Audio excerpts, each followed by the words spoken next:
कितना होता है 144 प्लस, देखिए जब इससे इसको माइनस करोगे तो 4 और माइनस माइनस क्या हो जाएगा प्लस, तो 4 और 6 10 हुआ, 10 का स्क्वायर करोगे तो कितना हो जाएगा 100, ठीक है।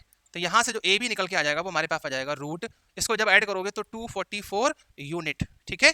ये चीज ये आपके पास क्या आ गई, डिस्टेंस आ गई, ठीक है। चाहेंगे तो इसको परफेक्ट स्क्वायर में भी ब्रेक कर सकते हैं, ठीक है बेटा यहाँ तक। चलिए हेलो प्यारे बच्चों, तो देखिए प्रीवियस लेक्चर में हमने कोऑर्डिनेट ज्योमेट्री में बेटा क्या किया था कि हमारा क्वेश्चन नंबर 7 तक मैंने आपको कंप्लीट कराया था, ठीक है। तो आज के इस लेक्चर में हम उसी को कंटिन्यू करेंगे क्वेश्चन नंबर 8 से, ठीक है। तो प्रीवियस लेक्चर अगर आपने अभी तक नहीं देखा है तो पहले आप जाइए उस लेक्चर को बहुत ही अच्छे से देखिए, क्योंकि जितने भी क्वेश्चन मैं यहाँ पे करा रहा हूँ कोऑर्डिनेट ज्योमेट्री के, एक एक क्वेश्चन आपके एग्जाम के लिए बहुत ही ज्यादा इंपॉर्टेंट है, ठीक है। तो आप एक भी क्वेश्चन को मिस मत करिए, ठीक है। चलिए आइए स्टार्ट करते हैं इसको। देखो क्वेश्चन क्या है बेटा कि if A comma B is the midpoint of the line segment A and B and this, अच्छा एक इक्वेशन दी गई मुझे, देखो बहुत ध्यान से समझो। अगर मैं इसका एक रफली आइडिया बनाना चाहता हूं तो कैसे मैंने यहाँ पे लिख सकता हूं, देखो आपको दिया गया कि एक हमारे पास लाइन सेगमेंट है ए और बी, ये रहा ए के कोऑर्डिनेट दिए गए आपको 10 -6, और जो बी है बी के कोऑर्डिनेट आपको दिए गए हैं क्या k -4, ठीक है। और इसका जो मिड पॉइंट लिखा नहीं a B is the midpoint में मान लेता हूं कि p है जो कि दिया हुआ है a b, ठीक है। यहां तक क्लियर है बेटा। अच्छा एक कंडीशन ये दी गई, देखो ये कंडीशन दी गई, इसका यूज बाद में करेंगे, पहले जितनी इंफॉर्मेशन ऊपर दी गई उसका यूज कर लेते हैं। देखो मुझे पता है कि a और b का मिड पॉइंट ये है, तो यानी इसका मतलब क्या हुआ बेटा कि मैं यहाँ यूज कर सकता हूँ मिड पॉइंट फॉर्मूला। चलिए यूज करते हैं। देखो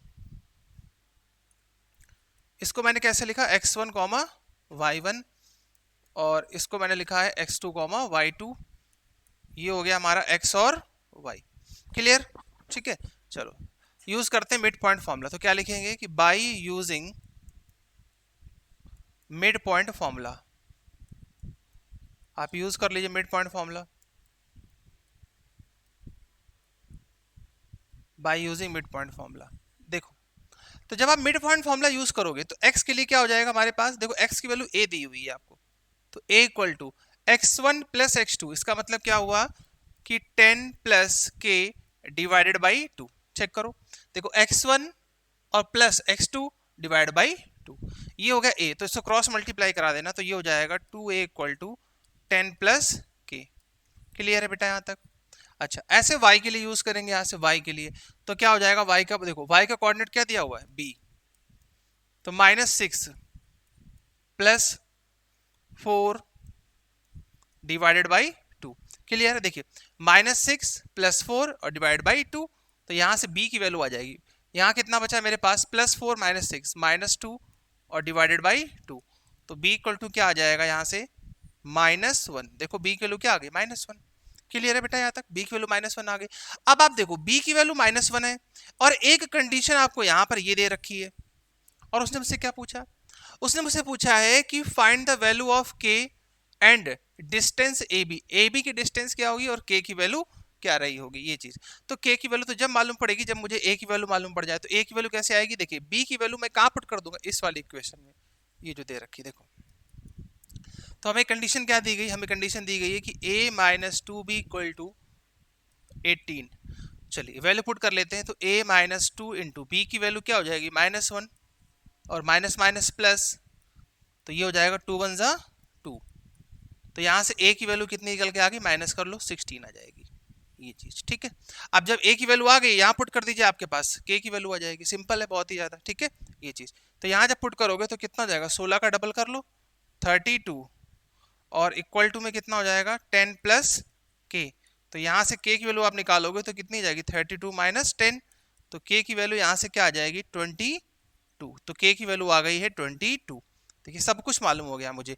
तो जो कोऑर्डिनेट हमारे पास ये वाला था ये कितना निकल के आ जाएगा 22,4, और जब ये 22,4 आ गया उसने पूछा कि ए बी की डिस्टेंस क्या होगी, तो ए बी की डिस्टेंस के लिए फॉर्मूला आपको पता ही है x2 माइनस x1, तो देखिए 22 से 10 को माइनस करूंगा तो कितना बचेगा 12 का स्क्वायर कितना होता है 144 प्लस, देखिए जब इससे इसको माइनस करोगे तो 4 और माइनस माइनस क्या हो जाएगा प्लस, तो 4 और 6 10 हुआ, 10 का स्क्वायर करोगे तो कितना हो जाएगा 100, ठीक है।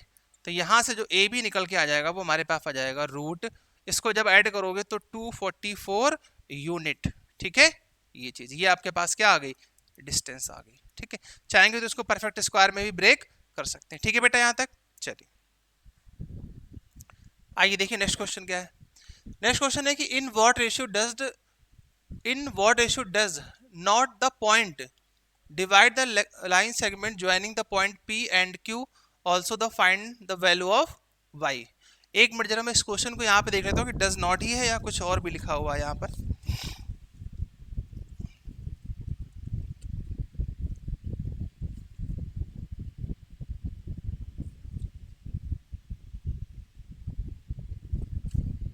हाँ ये गलत लिखा हुआ है बेटा, यहाँ पे डज नॉट नहीं है। वही मैंने कहा ना, यहाँ पे कुछ गलती लग रही है। ये नॉट का कोई मीनिंग ही नहीं था यहाँ पर। ठीक है, इसको हटा लीजिए नॉट को भाई। चलो ये इसको पूरा ही ब्लैक कर देते हैं, हटाओ इसको। चलिए आप देखो ध्यान से, वही करते हैं ना, कुछ मिस्टेक है। In what ratio does the point divide the line segment the point this and this, find the value of y. देखिए अभी जैसे आपने बहुत सारे क्वेश्चन मैंने आपको बताया था, जो अभी हमारा जो प्रीवियस लेक्चर हुआ है उस लेक्चर में भी ऐसे बहुत से क्वेश्चन थे कि किस रेशियो में डिवाइड करेगा। इन व्हाट रेशियो पूछा गया। देखो पी पॉइंट में मान लेता हूँ कि ये पी पॉइंट है जो इसको डिवाइड कर रहा है 24, 11 और वाई, और जो लाइन सेगमेंट हमारा है वो है पी, तो ये हो जाएगा 2, -2। ठीक है, और ये क्यू पॉइंट दिया हुआ है। क्यू पॉइंट कितना दिया हुआ है हमारे पास 3, 7। तो देखिए वही प्रीवियस क्वेश्चन हो गया प्रीवियस क्वेश्चन हो गया। ठीक है, इसको x1 y1 ले लो, x1 y1 x, y, और ये हो जाएगा x2, y2, ये चीज। ठीक है बेटा, ये मैं मान लेता हूँ मुझे रेशियो नहीं पता है, मैंने क्या मान लिया कि रेशियो क्या रहा होगा, m/n। फिर से वही सेक्शन फॉर्मूला इस्तेमाल कर लीजिए। और देखिए पहले आप एक काम करते हैं, पहले x के लिए लिख लेते हैं। ठीक है ना, तो x के लिए लिख लो बेटा कि mx2 plus nx1 divided by m plus n। इसी तरीके से y के लिए लिख लेंगे, तो y के लिए क्या हो जाएगा my2 प्लस ny1 और divided by m plus n। x की वैल्यू देखो मुझे क्या दे रखी है 24/11 दे रखा कि नहीं दे रखा यहाँ पे। ठीक है, क्लियर है। m की वैल्यू मुझे नहीं पता है, वही तो फाइंड आउट करना है। x2 देखो जरा, x2 कितना है 3 प्लस n इंटू x1 की वैल्यू मुझे क्या दे रखी है 2, और डिवाइड कर लेंगे m प्लस n से। क्रॉस मल्टीप्लाई करके सॉल्व करना है इसको। ठीक है, चलो क्रॉस मल्टीप्लाई करोगे तो ये हो जाएगा 24m plus 24n equal to, देखिए यहाँ कितना हो जाएगा 3, और 3 का करोगे तो 3 3 जा 11, 3 जा 33, प्लस यहाँ 2 हो जाएगा, 2 का मल्टीप्लाई करोगे तो 22n। अब m को एक तरफ और n को एक तरफ कर लेंगे, इससे इसको माइनस करेंगे तो माइनस करो कितना बचेगा, यहाँ 6 और 3 9, माइनस का 9m। देखिए 24 और 33 से माइनस करेंगे तो माइनस की वैल्यू बचेगी, यहाँ पर 3 यहाँ बचा और 6 यहाँ, इक्वल टू इसको इधर भेज दो बेटा, तो 24 से माइनस करोगे तो बचेगा माइनस का 2n, तो माइनस से माइनस कैंसिल, तो ये आ जाएगा m/n इक्वल टू 2/9। तो आप कह सकते हो कि m/n कितना होगा यहाँ से 2/9। ठीक है, ये चीज 2/9। अब देखो, अब मैंने आपको बताया भी था अभी कि अगर आप y से भी सॉल्व करोगे तो इनसे भी क्या आ जाएगा, सेम रेशियो पे कोई फर्क नहीं पड़ेगा। ठीक है, ये चीज। लेकिन प्रॉब्लम क्या आएगी, प्रॉब्लम ये आएगी कि मुझे y तो पता नहीं था यहाँ पर, तो y से आपका रेशियो मिल पाना मुश्किल है। ठीक है, मिलेगा नहीं y से, तो m/n कितना आ गया 2/9। अब आपसे पूछा गया कि also find the value of y, तो अभी बताया था अगर y की वैल्यू चाहिए तो ये वैल्यू यहाँ पुट कर लो। देखो जो रेशियो आया मैं यहाँ पुट करूंगा, तो मुझे y निकालना है, तो y इक्वल टू m की वैल्यू क्या थी 2, तो 2 इंटू y2, देखो y2 कितना है 7 है, प्लस m की वैल्यू कितनी दी गई 9 इंटू y1 कितना दिया गया -2, और ये कितना जाएगा 7 और 2 9 और 2 11। अच्छा ऐड करना है ना, ऐड कर लो 9 और 2 11। चलिए इसको सॉल्व कर लेते हैं, देखिए कितना आता है 7 2 जा 14 माइनस 9 2 18, ये तो y की वैल्यू यहाँ से हमारे पास कितनी आ जाएगी माइनस का 4/11, ये आ जाएगी आपके पास y की वैल्यू, फाइनल आंसर। ठीक है, देख लीजिए एक बार ध्यान से, y की वैल्यू जो आ रही है वो आ रही है माइनस का 4/11। ठीक है, जो कि बिल्कुल सही है। अब देखो ध्यान से क्वेश्चन नंबर 10 देखिए।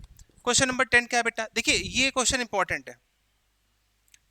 है, आप इसको जो है स्टार कर लें, बहुत सारे स्टार, अच्छा क्वेश्चन है। क्यों अच्छा क्वेश्चन है? देखिए, एक तो ये एनसीईआरटी में भी दिया हुआ है, ठीक है। दूसरा एग्जाम में बहुत आया हुआ है, क्योंकि ट्राई सेक्शन है, तो ट्राई सेक्शन वाला बहुत आता है हमारे पास, ठीक है। एनसीईआरटी अगर आपने लगाई होगी तो जो पहले एक्सरसाइज है उसी में दिया हुआ है कि find the coordinate of try section के पॉइंट निकालने, तीनों पॉइंट निकालने होते हैं। देखो ध्यान से समझना जरा, यहाँ पर क्या करना क्या है अपने को। देखिए, एक लाइन आपको दी गई है, सपोज मैं मान लेता हूँ कि ये ए पॉइंट है और ये बी पॉइंट। इसका कॉन्सेप्ट समझिए बेटा, कॉन्सेप्ट बहुत ध्यान से समझो, इसका कॉन्सेप्ट ही मेन है हमारे पास, समझ रहे हो। देखो ए और बी, ए कितना दिया गया है 5,7 और बी कितना दिया हुआ है 8,10 दिया हुआ है। फिर से समझो, ए कितना है 5,7, बी कितना लिया अपन ने 8,10। उसने कहा कि इसको क्या करना है 3 इक्वल पार्ट में डिवाइड कर देना है। कितने पार्ट में डिवाइड करना है 3 इक्वल पार्ट। देखो लिखा नहीं है 3 इक्वल पार्ट, और 3 इक्वल पार्ट का मतलब ये आपकी जो बुक है एनसीईआरटी वहां पे लिखा हुआ है इसको किस भाषा में कि ये इसको बोलते हैं ट्राई सेक्शन। क्या बोलते हैं इसको? Try section. क्या बोलते हैं इसको? Try section. देखो ट्राई सेक्शन मतलब क्या हुआ, 3 पार्ट में डिवाइड कर दिया। देखो ये पहला पार्ट हो गया पी और दूसरा पार्ट क्या हो गया क्यू, ठीक है भाई। अच्छा, अब थोड़ा सा दिमाग लगाओ, जो कि तुम्हारे पास बहुत है बेटा। क्या? अगर 3 पार्ट में डिवाइड कर रहे हो मतलब सभी पार्ट इक्वल होंगे, तो ये 1 है तो ये 1 है तो ये भी 1 है। बोलो हुआ कि नहीं हुआ? अगर मुझे पी पॉइंट निकालना है, पी पॉइंट निकालना है, पी पॉइंट, तो यहां से पढ़ो ए पी रेशियो, पूरा पढ़ो यहां से पी बी। तो ए पी कितना था 1 और ये कितना आया 1 और 1 2। तो यानी जब फर्स्ट वाला जब आप निकालोगे कोऑर्डिनेट पी के लिए, तो जो रेशियो जिसको आप कहते हो एम रेशियो एन, वो कितना आ जाएगा हमारे पास? वो आ जाएगा 1:2। बोलो आ जाएगा। चलो निकालते हैं पहले पी कोऑर्डिनेट। मैं मान लेता हूं कि पी के कोऑर्डिनेट क्या रहे होंगे एक्स कॉमा वाई, ये हम लोगों ने लेट कर लिया। चलो यूज करो सेक्शन फॉर्मूला। तो एक्स के लिए क्या था कि m x two plus n x one divided by, और y के लिए क्या हो जाएगा कि m y two plus n y one, और यहाँ क्या हो जाएगा m प्लस एन, ठीक है। देखो फॉर्मूले जरूर लिखा करो, मैं हमेशा ही फॉर्मूला लिखता हूँ किसी भी, जबकि मैं कितने क्वेश्चन सॉल्व कर चुका हूँ तब भी मैं फॉर्मूला लिखता हूँ, पर कुछ बच्चे हैं जो फॉर्मूला लिखते नहीं है। एग्जाम तुमको देने जाना बेटा, हमें एग्जाम देने नहीं जाना, ठीक है। मेरी बात समझ रहे हो? एग्जाम आपको देने जाना, मुझे एग्जाम देने नहीं जाना है। देखिए एक्स यहाँ पे करेंगे तो एक्स देखिए मुझे कितना दिया हुआ है, एक्स कितना है पी का, एक्स तो निकालना ही है, छोड़ो एक्स तो निकालना ही। एम की वैल्यू कितनी दी गई 1 इंटू एक्स टू। देखो इस पे और इस पर ध्यान दो, एक्स टू की वैल्यू कितनी हो जाएगी वहां से 8 प्लस एन की वैल्यू 2, एन की वैल्यू 2 हो जाएगी, और एक्स वन कितना हो जाएगा 5 divided by m plus n 2 1 3। बस देखो एक्स की वैल्यू आ गई। तो ये कितना हो जाएगा 8 1 जा 8 और ये 5 2 जा 10 बाई 3। तो एक्स की वैल्यू यहाँ से कितनी हो जाएगी ये 18 बाई 3, मतलब कितना हुआ 3 6 जा 18, तो एक्स की वैल्यू 6 आ गई, ठीक है। ऐसे वाई निकालो भाई, जरा वाई देखते हैं कितना आएगा। एम हो गया 1, वाई टू कितना दिया हुआ है 10 प्लस एन की वैल्यू 2 और वाई वन कितना दिया हुआ है 7 और डिवाइडेड बाई 2 1 3। तो ऊपर कितना हो जाएगा 10 1 जा 10 और 7 2 जा 14, तो ये कितना हो जाएगा 24। तो डिवाइड करोगे तो कितना आ जाएगा 8। तो देखो ध्यान से कि P के कोऑर्डिनेट आ गए, P का पहला कोऑर्डिनेट कितना आया 6, दूसरा कितना आया 8। बोलिए यहाँ तक बात समझ में आई सबको? बहुत अच्छे से क्लियर है? चलिए बहुत अच्छी बात है। अब थोड़ा सा समझो इस चीज को। देखो भाई थोड़ा सा दिमाग लगाइए यहाँ पर। क्या?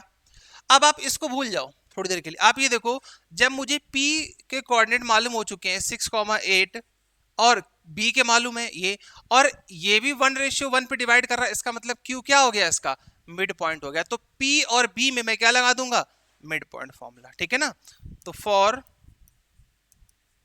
लाइन PB हम लोग क्या यूज करने जा रहे हैं मिड पॉइंट फॉर्मूला। Q के पॉइंट निकालने हैं, Q के पॉइंट हमको नहीं पता थे, मैं मान लेता हूं इसके पॉइंट रहे होंगे, क्या रहे होंगे एक्स डैश वाई डैश ले लो, चलो एक्स डैश और वाई डैश, ठीक है एक्स डैश और वाई डैश। तो क्या यूज करोगे mid point formula, x1 plus x2, तो 6 प्लस 8 डिवाइडेड बाई 2, ठीक है। यहाँ तक बोलते जाओ y1 plus y2 8 plus 10 divided by 2, ठीक है।